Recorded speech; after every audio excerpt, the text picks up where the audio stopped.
Good afternoon, class. We are looking at Module 3 covering Chapters 5 and 6. Chapter 5, Polynomial and Rational Functions, and Chapter 6, Exponential and Logarithmic Functions. Here's Chapter 5, Polynomial and Rational Functions.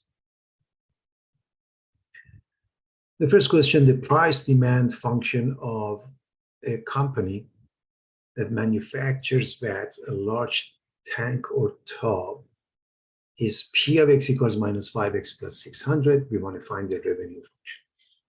Revenue function, by definition, is x times P of x, the number of units sold times the price.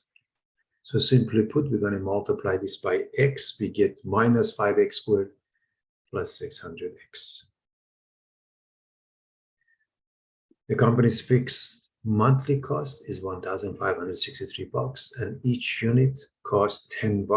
Write the cost function, C of x, where x represents the number of packets of vats produced. So we follow y equals mx plus b, and in this case, C of x, where m is 10, the cost per unit, and 1563 is the fixed cost. So in essence,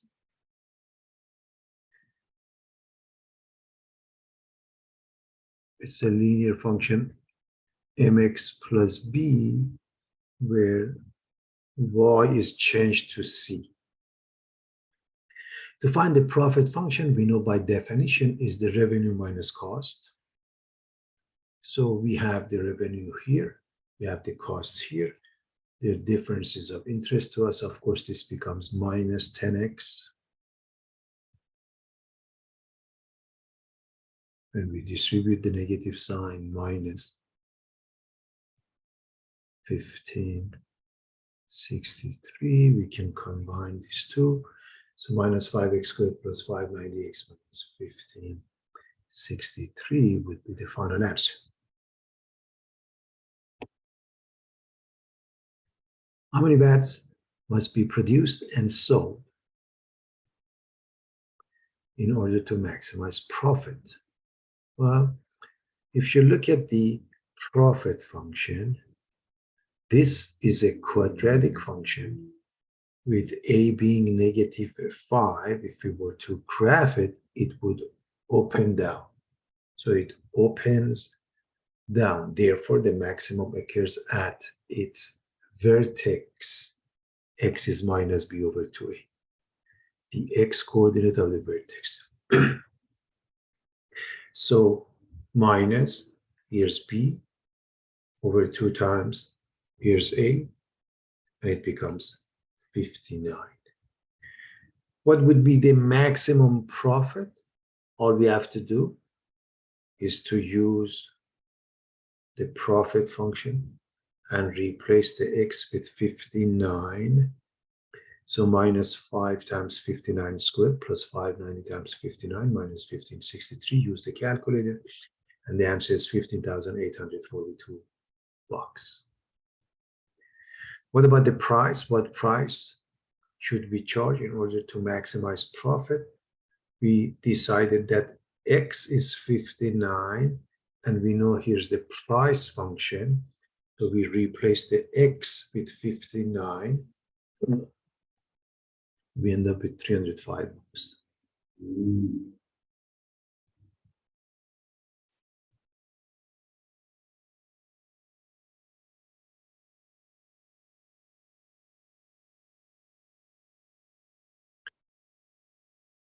The polynomial of degree 3 p of x has a root multiplicity 1 at x equals minus 6.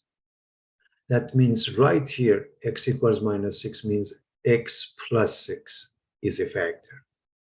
The multiplicity is 1, the exponent is 1.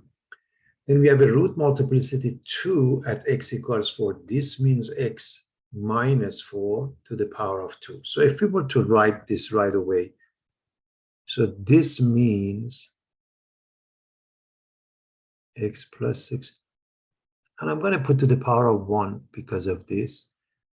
And over here, I'm going to write x minus 4 to the power of 2. That's the meaning of it. And it contains this pair, which means the x coordinate is x, then y must be 8. We're going to find the formula for that. So we're going to write the formula as the product of these two. And then we don't know what is the leading coefficient. We call it a. So this gives you x plus 6. This gives you x minus 4 squared. And now how do we find a? We have this pair. Replace the x with 2, and the p of x or p of 2 equals 8. So 2 comma 8 means p of 2, which means I'm going to replace the x here with 2 is equal to 8. That's the meaning of it. Now, needless to say, 2 and 6, they add up to 8. 2 minus 4 is negative 2. And I can cancel out the 8. This is positive 4, which means 4a is 1. A becomes 1/4. You plug it in and you're done. And as always, you should check your work. All you have to do, plug in 2 in here. It must give you 8. So double check your work to be on the safe side. Divide using the synthetic division. Express the answer as f of x over d of x equals q of x plus r of x over d of x, where, of course, r stands for the remainder. So 3x cubed minus 2x cubed plus x minus 4 divided by x plus 1. Because we are dividing by x plus 1, we put negative 1 here. This one is the terminology that was used in various texts, x minus c or x minus k, and even x minus m, in which case m or k or c, depending on the text, is negative 1. And you are dividing this number by it. So the leading coefficients are positive 3, negative 2, positive 1, negative 4. So we're going to write them in order: positive 3, negative 2, positive 1, negative 4. We put them in order, and this number is negative 1. But it's important, if it were, for example, x minus 1, this becomes positive 1. So I want to make sure we understand that. And again, another one would be, by the way, x minus a. Okay, that's another one, which means this also a. And so if we are dividing, for example, by x plus 5, a is negative 5. If we are dividing by x minus 5, a is positive 5. So you want to be careful with that. All right, so you set this up, and by the way, in many places, they go like this.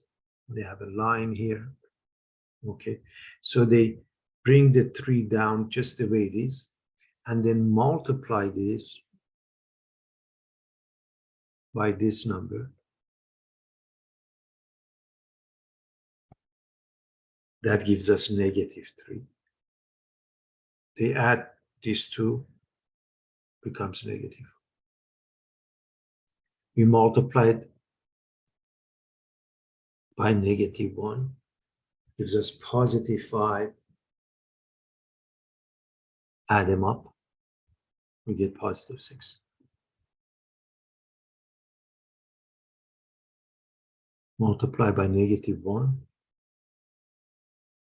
add them up, we get negative 10. So the way we write the answer, I want to be clear here. This is degree 1, this is degree 3. That means the result is of degree 2. So this is 3x squared minus 5x plus 6, and this is the remainder.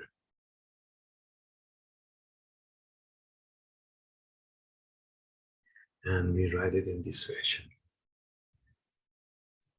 They wanted you to write it in this format. By the way, I think many people know that we could have this format also: 3x cubed minus 2x squared plus x minus 4 equals x plus 1 times 3x squared minus 5x plus 6 minus 10. That means the same thing. Let's say this is format number 1, this is format number 2. So you follow the format they ask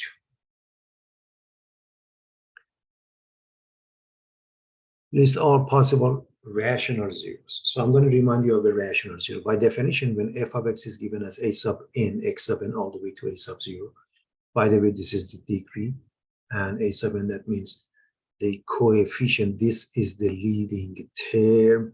This is the leading coefficient. So factors of the constant a sub 0 over the factors of the leading coefficient. So in this case would be factors of the constant 3 over the factors of leading coefficient 2. As you know, factors of 3 are plus minus 1. Let's just write it at top. Plus minus 1, plus minus 3. For number 2, plus minus 1, plus minus 2. So we divide all of this by all of that. For example, this will give us plus minus 1. This gives us plus minus 2. This gives us plus minus 3. This gives us plus minus 3 halves. Put them in any order, which means if we want to find the rational zeros of f, we have to plug in all of these numbers.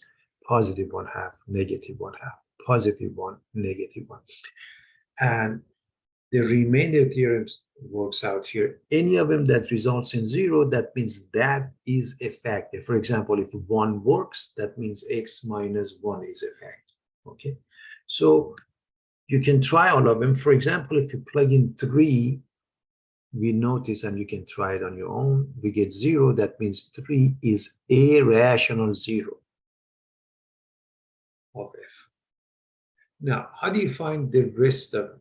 Well, if there are more rational zeros, you can check the rest of it. However, since this is of degree 3, if you divide by x minus 3, any method,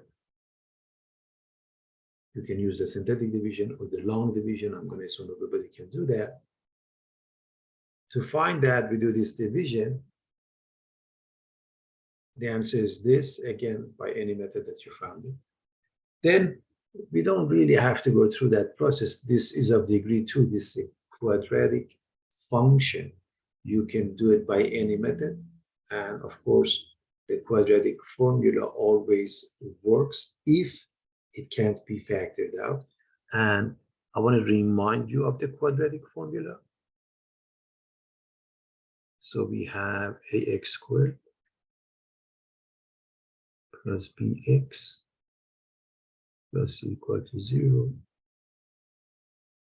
X is plus minus, x is minus b plus minus.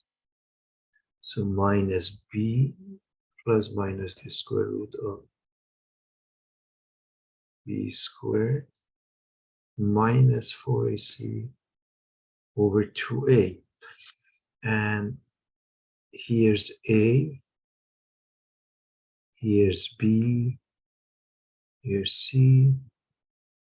We plug in. When we plug in, this becomes 4, and this becomes 8, so we have 12.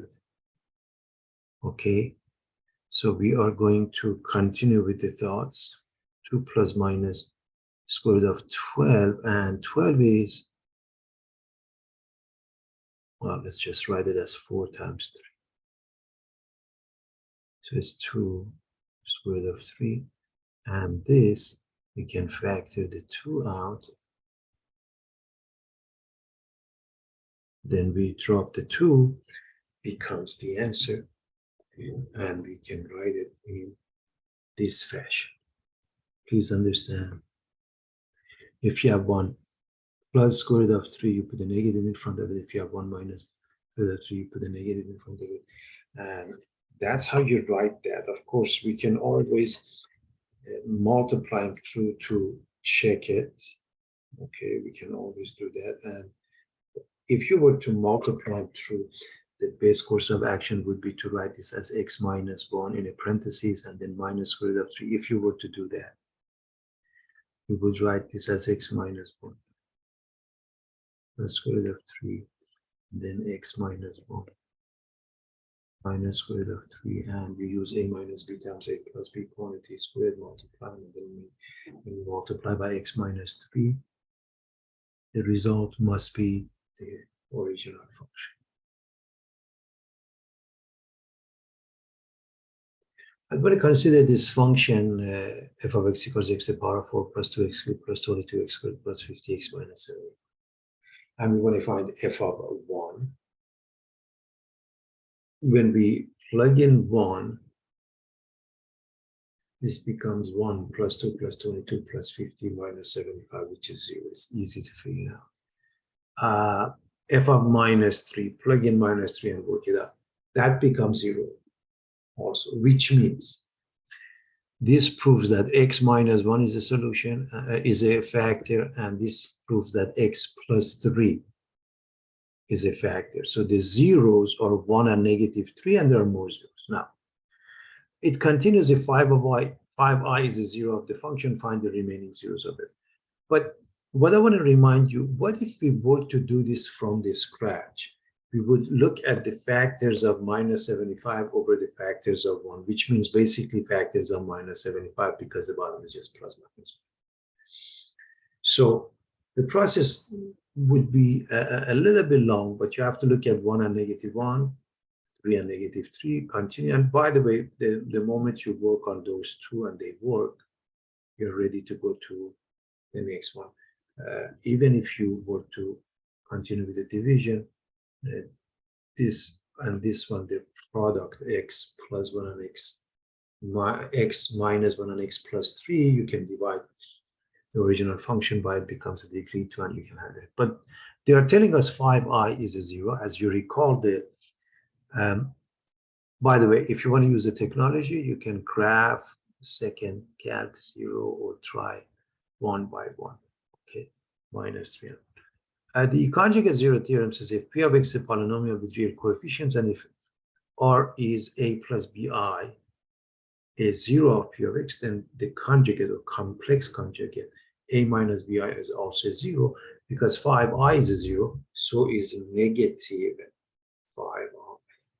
So it's negative 5i. And so we can write this, if you want to factor it as x plus 1, x minus 1 times x plus 3 times x minus 5i times x plus 5i. That's, you can put them in any order. To multiply this, you can multiply this to as x squared plus 25, because again, reminding you that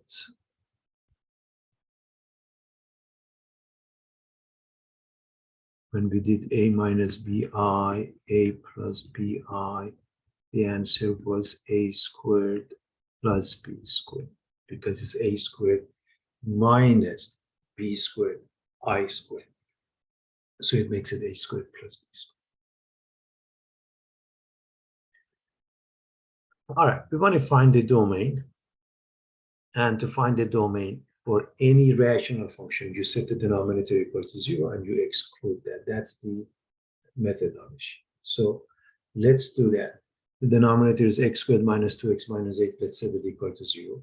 We can factor it. We want two numbers. The product is negative 8. The sum is negative 2. We get plus 2 and minus 4. So x is either minus 2 or 4. And these are the two numbers must be excluded. In other words, all real numbers except those. And the way we write it in an interval format, minus infinity to negative 2, union negative 2 to 4, union 4 to infinity. That's how we write it in an interval format. Use the remainder theorem to evaluate the following function. Simply put, plug in number 2. In order to find the remainder, meaning if you're dividing by x minus 2, you can do the long division, you can do the synthetic division, or you can do the remainder theorem, simply put, plug in. So we're going to replace every x with 2. 2 to the power of 4 is 16, minus 8, minus 15 times 4. And of course, 2 times 2 is 4. And 6 times 16, 96 minus 8 minus 60 plus 4 minus 7. And it ends up being 25, which means when we divide this function by x minus 2, we get a remainder of 25, which means this is not a factor. Okay, x minus 2 is not a factor. 2 is not a zero of the function. That's the concept. Show that x plus 2 is a factor of that, find the remaining factors. If the question was just show that it's a factor, so you plug in negative 2, and that's what we are going to do right now. F of minus 2. So replace the x with negative 2 here. And when you work it out, you end up with 0. You can see this is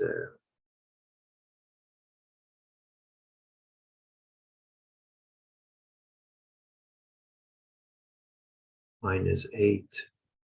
This is 4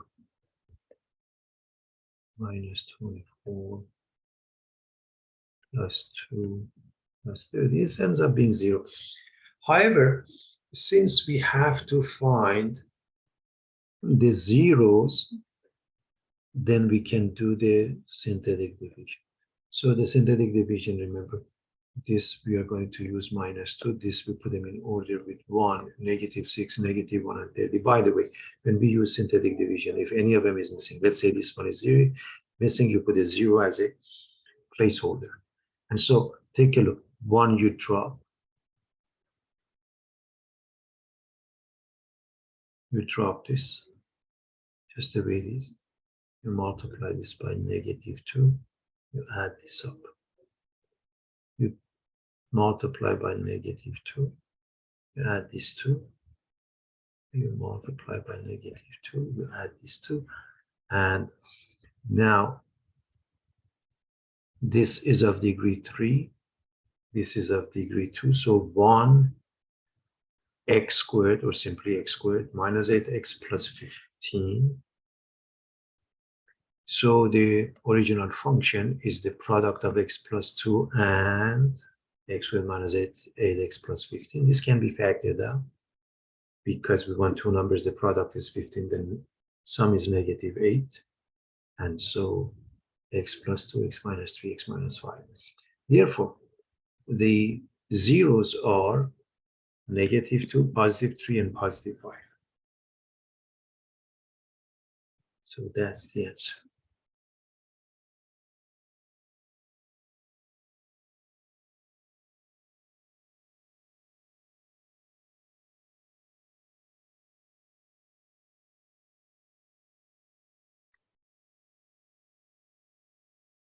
All right, we are given the function, which is a rational function, and we want to graph it, but there are different steps starting with the domain of the function in an interval format. So what we need to know is we have to set the denominator equal to 0 and exclude it. First, we are going to factor it. I'm going to assume we have no problem with factoring x plus 4 to x plus 3. Now, it's very important to know if we have a common factor between the top and the bottom, then there is a hole there. So we write it as 1 over 2x plus 3, but x cannot be negative 4 according to this. So the domain for this function, x can't be negative 3/2, but for this function, x can't be negative 4, x can't be negative 3/2. So we write the domain as this: minus infinity to minus 4, union minus 4 to minus 3/2, union minus 3/2 to infinity. So what happens is that this function, if you plug in negative 4, so 1 over 2 times negative 4 plus 3, that is the location of a hole. So find the asymptotes as well as any holes. So the very first thing, because there is a common factor of x plus 4, at x equals minus 4, there is a hole. So you put negative 4. Okay, 2 times negative 4 is negative 8. Plus 3 makes it negative 5. 1 over negative 5 is negative 1/5. So this is the location of a hole. And roughly it happens to be here. So this is 1, 2, negative 1, all the way to negative 4, and negative 1/5. This is 0, this is positive 1, this is negative 1. So it's between these two and somewhere very close to 0. So we have the whole. Vertical asymptotes. Remember, in general, vertical asymptotes, you set the denominator equal to 0, except you can't say this one equal to 0 because it's the location of a whole, because they cancel each other. In this case, x equals minus 3/2 is the equation of a vertical asymptote. So what about horizontal asymptotes, oblique asymptotes? I'm going to remind you, when the function is in the form of n of x over d of x, where a sub n x to the power of n plus all the way to a sub 0 is divided by b sub m x to the power of m all the way to b sub 0. This is the numerator, this is the denominator. That means the degree of the top is n, the bottom is m. If n is smaller than m, horizontal asymptote y equals 0. If n is equal to m, the leading coefficients take over a sub n over b sub m, y.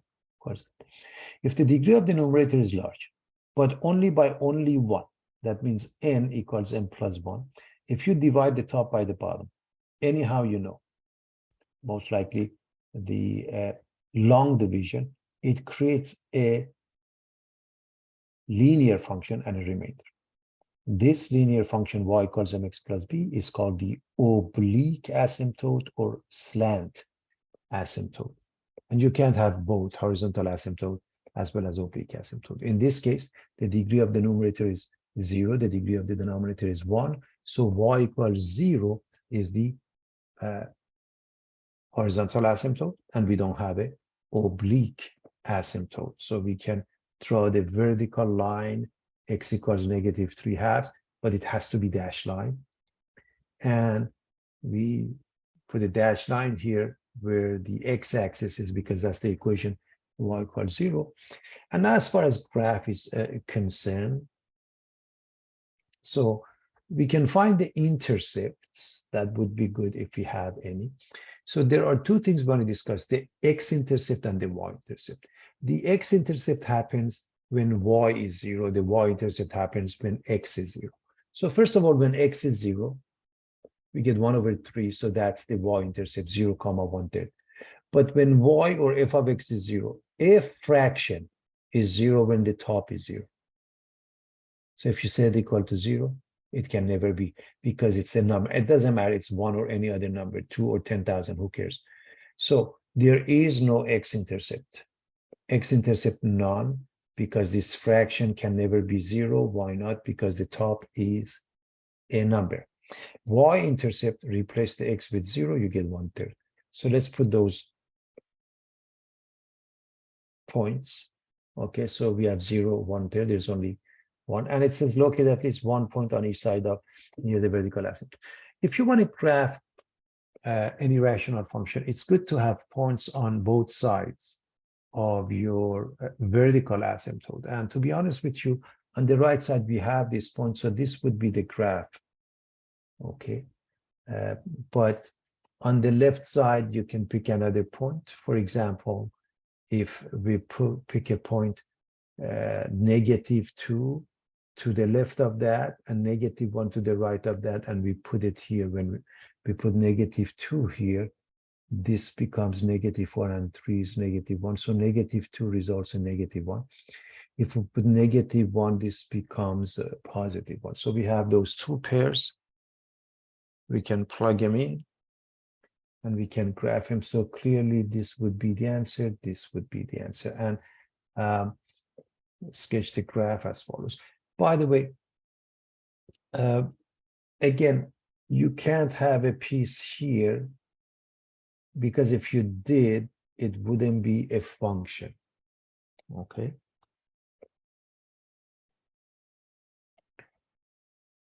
All right, given this function, find the domain in the interval notation. Obviously, x -3 equal to 0, x equals 3 must be excluded from -∞ to 3 union 3 to infinity.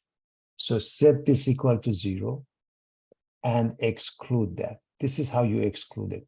Okay, so in other words, one might write, okay, this says x equals 3, and therefore the domain x is not equal to -3, and this is the interval notation. Now, finding the asymptotes. The vertical asymptote x minus 3 equal to 0, so x equals 3 is the horizontal asymptote, which makes it very straightforward. And to find the horizontal asymptote or the slant asymptote, we multiply these two, we make a division. We notice the degree of the numerator is larger, so we don't have a horizontal asymptote. When we do the division by any method, we end up with x minus 1 minus 8 over x minus 3. I'm going to assume everybody can do that. Then this y equals this is your horizontal asymptote, is your slant or oblique asymptote, and you don't have a hole because there's no common factor between the top and the bottom. And again, I repeat, we have a hole if the top and the bottom have a common factor. Let's have the vertical asymptote x equals 3, and this one you can put a couple of pairs here, for example. Let's just do that. For this one, if x is 0, y is -1. If y is 0, x is +1.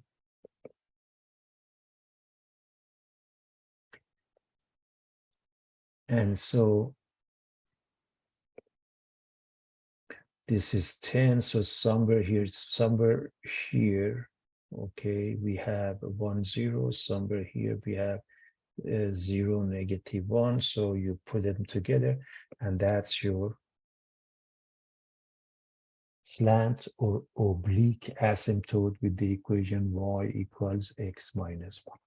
So if we were to write this next to it, just to make sure we have it, this is x equals 3, y equals x minus 1. So we make a note of it, everybody. And so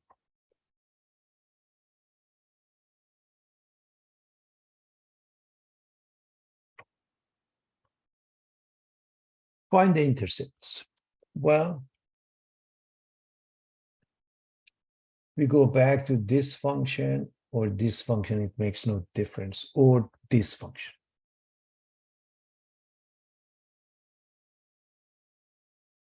If you plug in x equals 0, you get 5/3. Why? Because +5 over +3. If you want y or f of x equal to 0, it's better to use this format because y or f of x is 0, the numerator is 0. Let me just write it here because so y or f of x equals 0, that means the numerator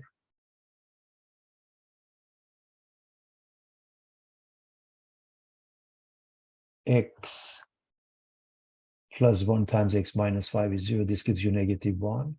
That means -1, 0. This gives you +5. That means +5, 0. So we have those x-intercepts. We put them in.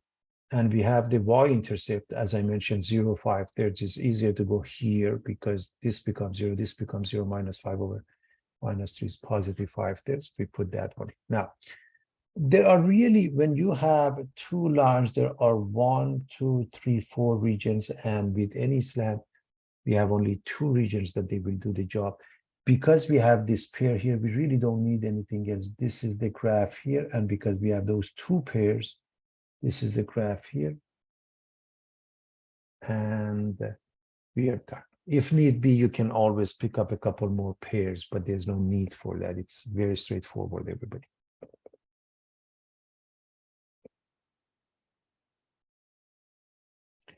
F of x is given as x over x minus 2. One is sketch the graph of f using technology to determine whether f is a one-to-one function or not. And I'm going to go through this fast. We're not going to go through graphing by hand. So this is the graph that you can see, and by the way, there should be a horizontal asymptote, vertical asymptote. And as you can see, a function is a graph is a function if it passes a vertical tangent line, and it's a one-to-one if it passes a horizontal tangent line, and it does. Therefore, it's a one-to-one function. So passes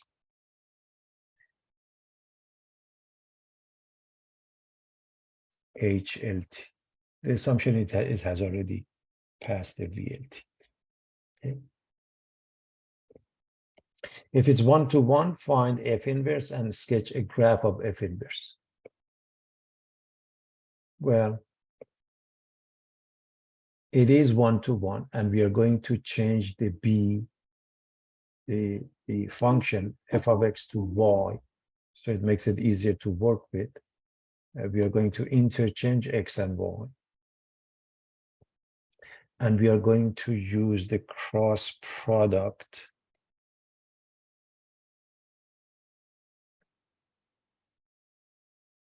when we multiply these two, we get xy minus 2x. When we multiply these two, we get y. And we're going to move things around. Xy minus y equals 2x. And on the left side, I can factor the y out. And division by x minus 1 will result in y, or f inverse of x. And you can prove that by looking at their composite function. It must become x. And here's the graph, again, using technology. What I want you to notice, just for the sake of argument, if you go back to this function, the vertical asymptote x equals 2. I hope you see that. So if you draw a vertical asymptote x equals 2 and a tangent and a horizontal asymptote here, you see that they are the same, okay? So this is y equals 2, this is x equals 2. And the horizontal asymptote, the degree of the top and the bottom is the same, y equals 1. Okay, so y equals 1. Okay, so with this one, x equals 1 is a vertical asymptote. Okay, so again, it's very straightforward. Okay.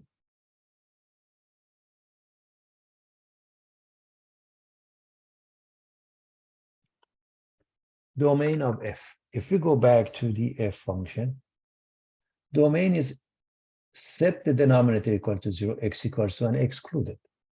So x minus 2 equal to 0, x equals 2, get rid of it, which means minus infinity to 2, union 2 to infinity.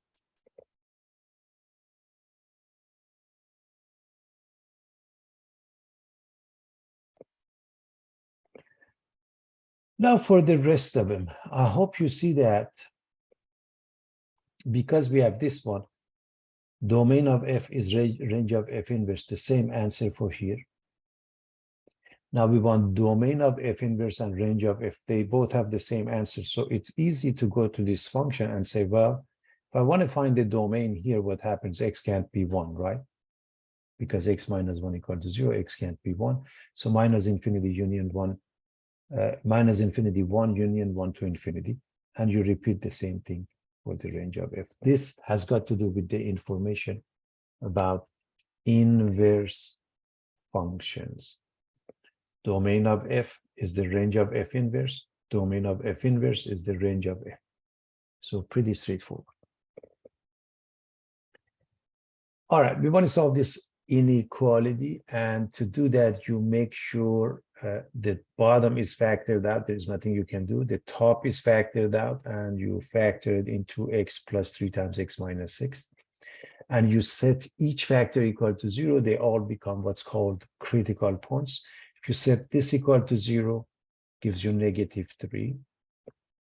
So this gives you negative 3. This gives you positive 6. This gives you negative 2. And you put a number line and you put all those numbers in order.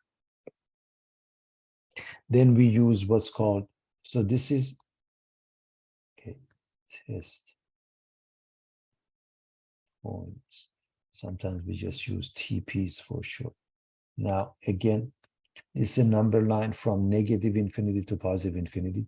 The bottom is the x, and the bottom is the y, or we're going to call this f of x. This is f of x, the function. So what happens to this function?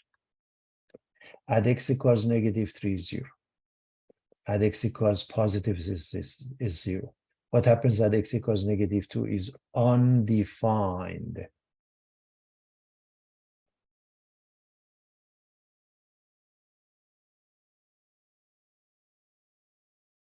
And so now, if you pick a test points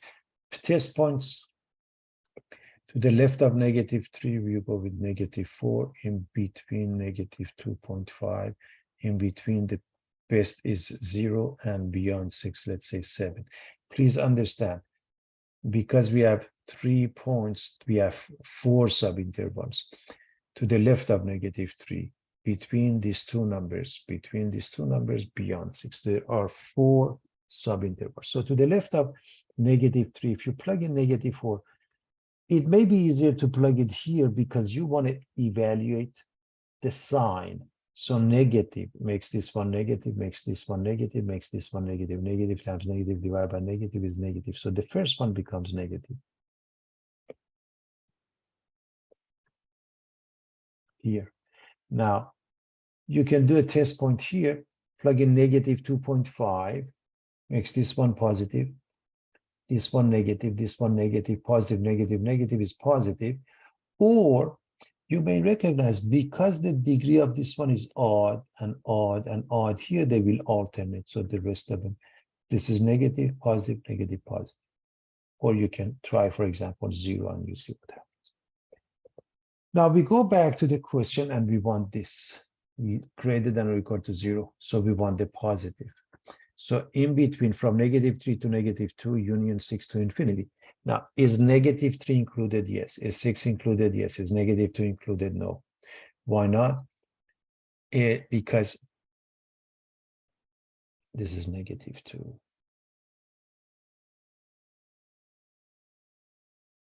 Why is this not included?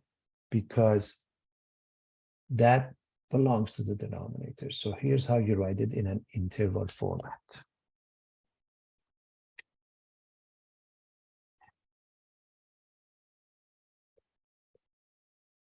This is how, from -3 to -2, union 6 to infinity. And -3, +6 are included. -2 is not included.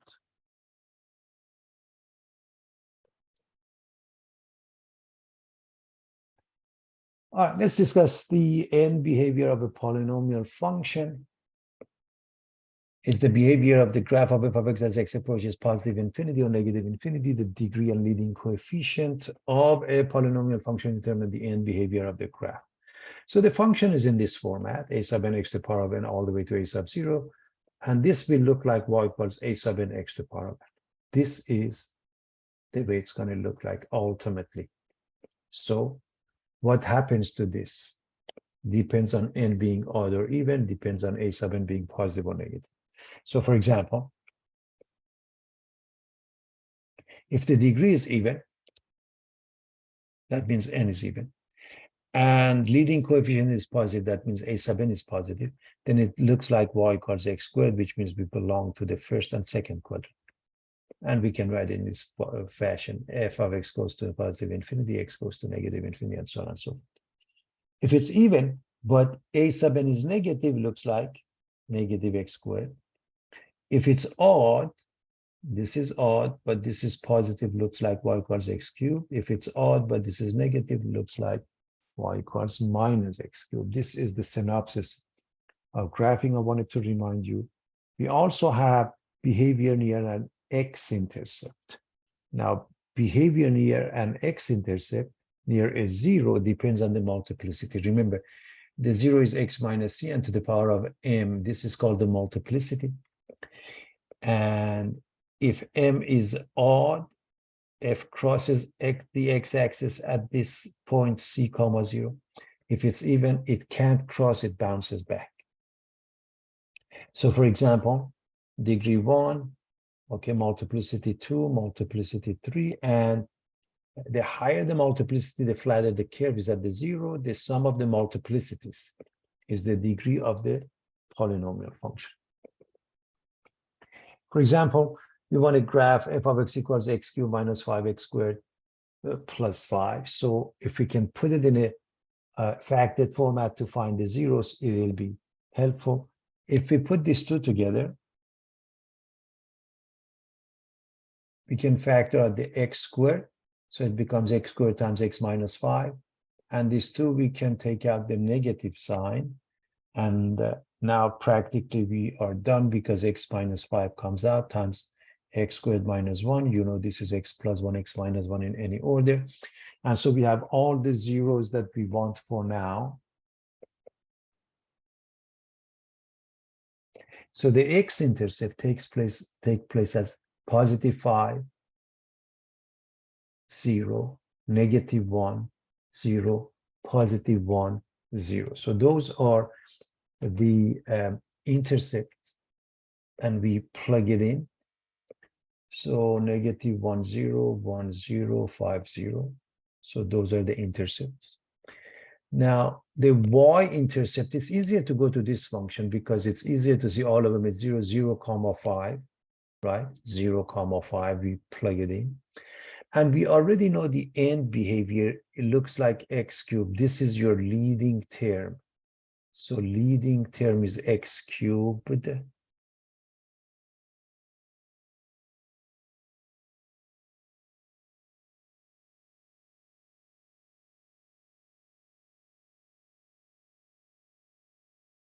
So degree is odd, and its coefficient is positive. Therefore, as x goes to negative infinity, so does y, or f of x. And when x goes to positive infinity, so does y, or f of x. And it looks like that. And this has a little bit more definition here as far as the graph is concerned. So I hope you see it's pretty easy to graph this. Okay, it's pretty straightforward.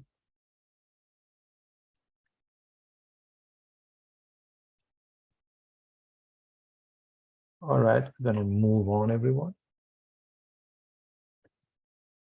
What about this one? It has been given us in factored form, so it makes life easier. So the very first thing, we can find the x-intercepts at 2, comma 0, and negative 3/2, comma 0. This has multiplicity 2, this has multiplicity 1. Which means we can do 2, 0, negative 3/2, that means negative 1.5. So negative 3/2, 0. And we put an arrow. So for this one, put an arrow. This is what we use in calculus, which indicates the multiplicities, even which indicates it can't cross that. And when we multiply them through, everybody, let me use a different color. I hope you see that the answer is 2x cubed. You don't even have to write the rest. We are interested in the leading term. Let me see, I may need this space, but that's fine. And so therefore, because of the leading term, it ultimately looks like x cubed. And of course, let's add the y-intercept, which is 0. Let me, if you plug in x equals 0, you get minus 2 squared, or 4 times 3 is 12. Okay. Here's the end behavior, just like the x cubed. And you can see the graph. It has a little bit more definition and details here, but that's ultimately the same graph.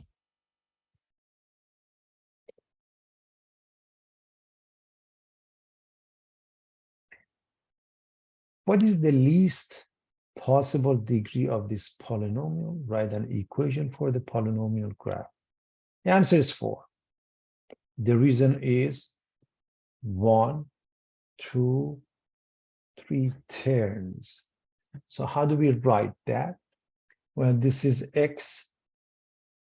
This is -3. So x plus 3. This is -2. That means x plus 2. This is +1. That means x minus 1. This multiplicity odd, or 1 when we don't have more information.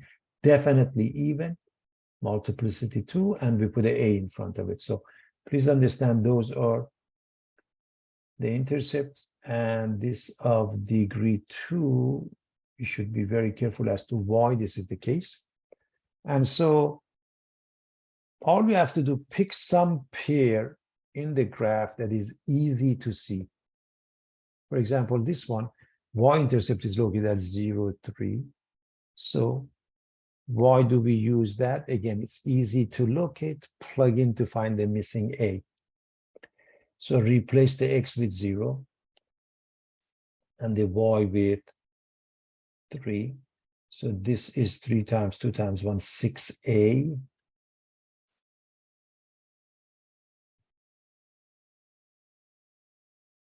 Which results in a being 1/2. And we're done with this question. It's very straightforward, everybody.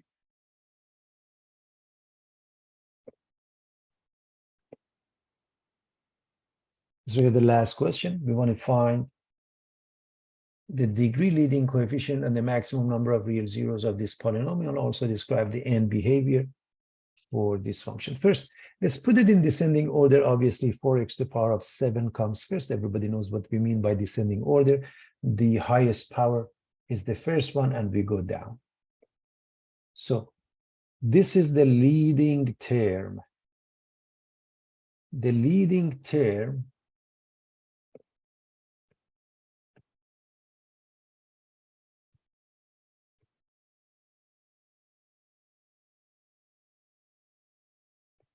gives us the leading coefficient 4 and degree 7. So the degree is 7, leading coefficient is 4. Now the maximum number of the maximum number of real zeros is always the degree. Of course, we add up the multiplicities. What is the end behavior?